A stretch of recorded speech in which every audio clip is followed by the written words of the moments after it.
بسم اللہ الرحمن الرحیم۔ السلام علیکم۔ معزز دوستو، شادی کو ابھی 2-4 مہینے ہوئے تھے کہ والد صاحب کے کارخانے میں ایک گیس کی ٹینکی پھٹ جانے سے ان کے دونوں آنکھیں جاتی رہی۔ اس لیے اب وہ کارخانے جانے سے معذور اور بیکار ہو گئے اور کام کے قابل نہ رہے، اور اب وہ گھر میں ہی رہنے لگے اور ان کو کارخانے کی طرف سے ایک معمولی رقم معذوری الاؤنس کے طور پر ملنے لگا۔ میرے بیوی کو اسلامی تعلیم و تہذیب سے دور کا بھی واسطہ نہ تھا، وہ تو صرف آزاد خیال اور تیز مزاج عورت تھی جسے نہ خوف خدا اور نہ عشق مصطفیٰ، وہ کیا جانے کہ اسلام کیا ہے۔ وہ تو پہلے ہی دین سے جاہل متعلق تھی۔ کچھ اس کی سہیلیوں نے اس کے کان بھر دیے کہ اری دیکھو، ساس سسر کی خدمت کرنا تمہارا فرض نہیں، بلکہ ساس سسر تو تمہاری خدمت کے لیے ہیں، تم ان سے جو چاہے خدمت لینا۔ جو لڑکیاں جاہل گنوار اور بے عقل ہوتی ہیں وہ اپنے ساس سسر کی خدمت کیا کرتی ہیں، تمہارا کوئی حق وقت نہیں ان کی خدمت کرنے کا، تم اپنے شوہر کی ہو کر رہنا بس۔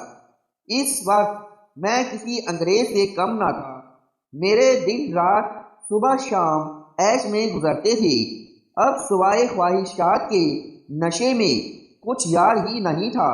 لیکن جب میں نے دیکھا کہ میری محبوبہ بیوی میرے بوڑھے ماں باپ کی خدمت سے نفرت اور پرہیز کرتی ہے تو میں اس پر ناراض ہوا، لیکن آہستہ آہستہ اس نے مجھ پر جادو کر دیا کہ میں اس کی ہر حرکت پر اظہار پسندیدگی کرتا تھا۔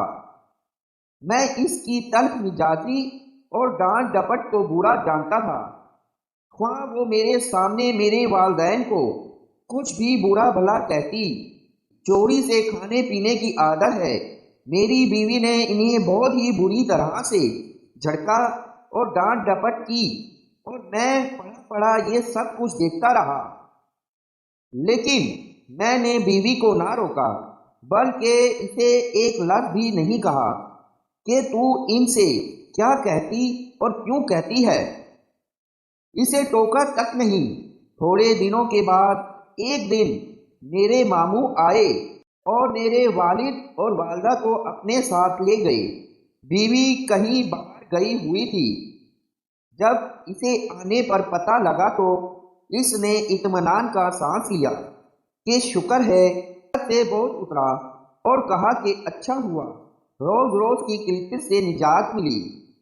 اس واقعے کو 3 سال گزر گئے اور ایک بچہ کی پیدائش کے بعد میری بیوی کا انتقال ہو گیا۔ بس میرے لیے بہت ہی مصیبت کا سامنا تھا۔ میری بیوی کا مرنا کیا تھا، میری زندگی سنسان ہو گئی اور اکثر میں کھویا کھویا رہنے لگا۔ میرے ایک بہت ہی مخلص دوست تھے، انہوں نے جلد ہی ایک غریب گھرانے میں میری شادی کر دی، اور یہ میری بیوی حافظ قرآن، نہایت ہی نماز روزہ اور قرآن مجید کی تلاوت کی پابند، بڑی ہی دیندار اور میری ہر طرح سے فرما بردار تھی۔ وہ اب بھی زندہ اور میرے گھر آباد ہے۔ جب میں فکر آخرت سے بے فکر ہو کر بستر میں پڑا کھیلوں کے میچ دیکھ کر زندگی کے بہترین وقت ضائع کر رہا ہوتا ہوں جس کی مجھ سے بات پرست قیامت کے دن کی جائے گی، تو وہ قرآن مجید کی تلاوت میں مشغول ہوتی ہے۔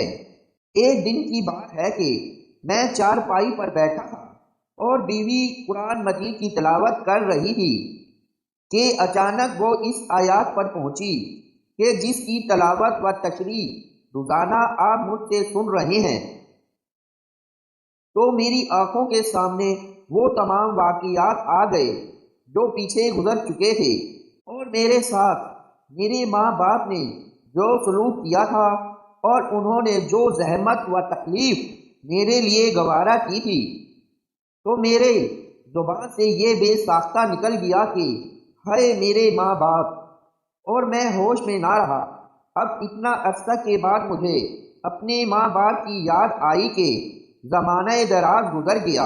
ہائے افسوس، میری آنکھوں سے آنسو آ گئے۔ میری بیوی دوڑی ہوئی آئی اور سمجھی کہ شاید مجھے کوئی تکلیف ہو گئی ہے، لیکن اس کے بار بار دریافت کرنے پر میں نے اسے پورا واقعہ جلدی سنا دیا۔ اب مجھے بڑی بے چینی ہوئی کہ میں اپنے والدین کو کیسے پاؤں۔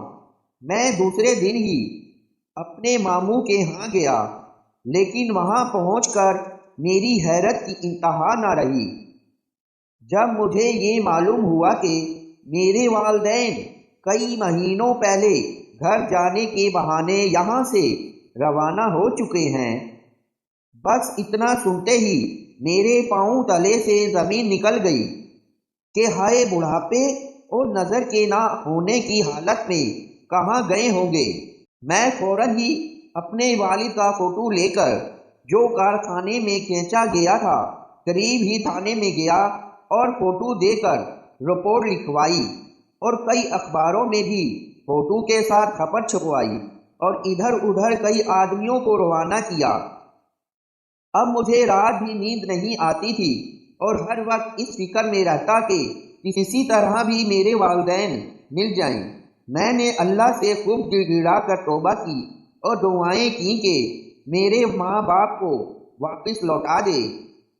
تیسرے روز ایک پولیس والا آیا اور اس نے مجھے بتایا کہ جو شکل آپ نے لکھوائی تھی بالکل اس سے ملتی جلتی شکل کا ایک بوڑھا آدمی ایک قبر میں بیٹھا فاتحہ پڑھ رہا تھا۔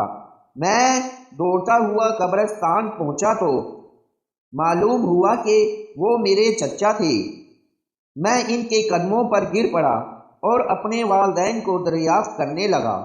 چچا نے نظر اٹھائی اور دو سامنے والی قبروں کو مخاطب کر کے پکارا، کہا بھائی اکرم اور بھابھی زبیدہ، دیکھو تمہارا لاڈلا افسر آیا ہے۔ اکرم میرے والد کا نام ہے اور زبیدہ میری ماں کا نام تھا۔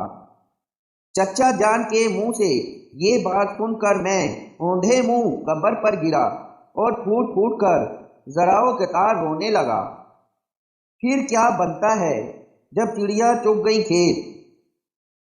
بس اتنا بول کر مولانا صاحب خاموش ہو گئے، تو میں نے مولانا کی طرف دیکھا تو ان کی آنکھوں سے آنسو جاری تھے۔ بزرگوں نے سچ کہا ہے کہ انسان سے بعض ایسی غلطیاں ہو جاتی ہیں جو ساری عمر کے لیے افسوس پیدا کر دیتی ہیں، مگر گمراہ ہونے والوں کے لیے اللہ تعالیٰ کے خوف سے عاری لوگ ٹس سے مس نہیں ہوتے بلکہ اور زیادہ ظالم ہو جاتے ہیں۔ اس واقعے سے معلوم ہوا کہ والدین کا مقام بہت اونچا ہے۔ بے شک جو اپنے والدین کی خدمت کر لے گا وہ دنیا و آخرت میں کامیابی و فلاح پائے گا۔ اس واقعے سے ہم سب کو عبرت پکڑنی چاہیے اور اپنی طاقت سے بڑھ کر والدین کی خدمت کرنی چاہیے۔ اللہ تعالی ہم سب کو اپنے والدین کی خدمت کرنے کی توفیق عطا فرمائے، آمین یا رب العالمین۔